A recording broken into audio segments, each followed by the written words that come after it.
Okay. Okay, so we got this problem here.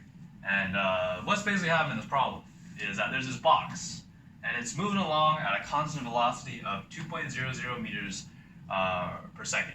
And as it's moving along, it runs into this spring at point 0. And this spring has a constant of 75 newtons per meters. And when it runs to the spring, friction comes into account. And friction kind of stops the thing from moving as it moves a length of delta x. And it compresses the spring by this amount, and it stops at rest. So what we're trying to find is we're trying to find what is this delta x? How far did it move before it was stopped by friction and by the force of the spring? And we need to know a few things before we get to solve this problem.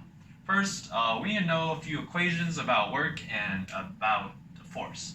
And the first really big important one is that work is equal to the integral of force times dx. And what this is basically saying is that work is basically just a force applied over a certain distance. And that's really useful in this problem because we know we can figure out a lot of the forces that are like being done on this object, and we want to find this distance, so we can use all that to find the answer to our equation. And another thing that's really important is that work is equal to the initial kinetic energy minus, the final kinetic energy minus the initial kinetic. Basically, the change in kinetic energy. And that also kind of comes into play. And the thing we know about kinetic energy is that it's equal to 1/2 meters velocity squared. And there's a spring in this problem. So another thing that'd be kind of good to know is the spring constant, which is k times x, and that's the force done by a spring. And so with all these equations, we can basically figure out this problem. So first, let's figure out this kinetic energy part. So it's initially moving at a velocity of 2 with this mass. So we know it has an initial kinetic energy. But when it gets here, when it gets compressed by delta x, it kind of stops. It stops moving. So the velocity would be 0. So that means the initial kinetic energy would just be 0. So the change in kinetic energy is basically just the negative of the initial kinetic energy. So let's plug all that stuff in. So work would equal to 0 minus the 1/2 times the mass times the velocity squared.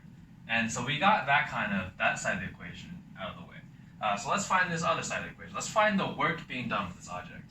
And before we find the work, it'll be good to kind of find the forces acting on this object. So what are the forces acting on the object? Well, of course, we got the spring force. We got the spring being compressed. And a good thing to remember about springs is that whenever a spring is compressed, the work is negative. And whenever a spring is being pulled back, the work is positive. So in this case, the spring is being compressed. So the work would be negative. So we would have a negative, and then we take the integral from 0 to x1. We just call this point, let's just call it x because there's only one x. x1. And we have our spring constant, and we have our x dx. And that's the work being done by the spring. And we also have the work being done by friction. And since the work being done by friction is opposing the movement of the object, it'll also be negative. So we have a negative work by friction, and the force of friction is just the coefficient of friction times normal force. And we also know that the normal force is equal to the force of gravity, so it would just be mg times mg times the distance times x. And notice how I didn't write like the integral part here. And that's because when you're taking, a good thing to remember is when you're taking when you have a force and it's a constant force, it's just like a number, like the force of friction is just going to be like a number. It's going to be 500 or 5 or 3 or something like that. Then you don't really need to go through all of this because the integral of a number is just that number times x, the distance. So because that's what you usually see, like work is expressed just like as simplified as force times distance. Like that's technically right in cases, a case like this with the friction, where the force is just constant. And so yeah, so we can just write this stuff out, times x. But for here, since the force being done is kind of a function, we already have an x, then we need to find the integral of it. But this is a pretty simple integral, right?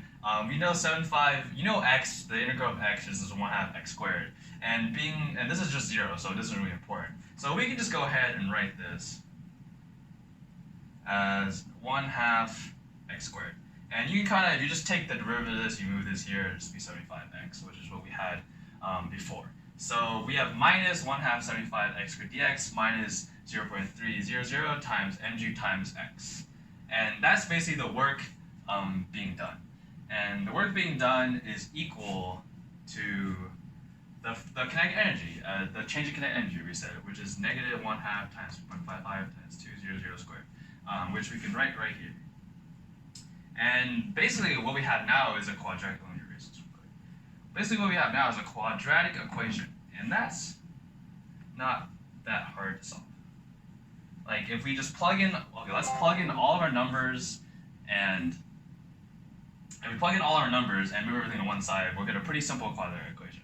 So I'm gonna use some editing magic and do that real quick because I don't want to write that all out. It'll probably take too long. And so here we go. All right, amazing, we did it. So what I basically did is I just kind of plugged everything in, plugged all my numbers in, kind of saw my numbers, and I got this nifty equation thing. But these negative signs are kind of nasty, so I moved everything to one side, and I just timed both sides by -1, and so we get this a lot easier to handle equation. Oh shoot, my pen.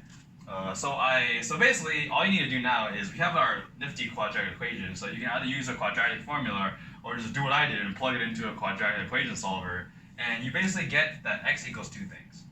You get that x equals, wait, hold up, give me a second.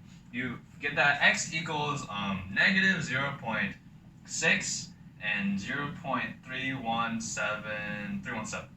And so we already know that the distance compressed is positive because it's moving in the right direction. So it can't be negative 0.6 because it's not going backwards. So it has to be 0.317, which is our final answer. We got the answer. That's how much is compressed before it's stopped by friction and the strain force. And yeah, that's pretty much it. That's our answer. So what you basically need to do is you need to figure out, when you're doing these problems, just figure out all your equations that you need to use, kind of figure out what's going on with the problem, and plug all your numbers in, and you should arrive at the answer pretty quickly. Alright, I hope you enjoyed this video. I hope you learned something. I know I learned something.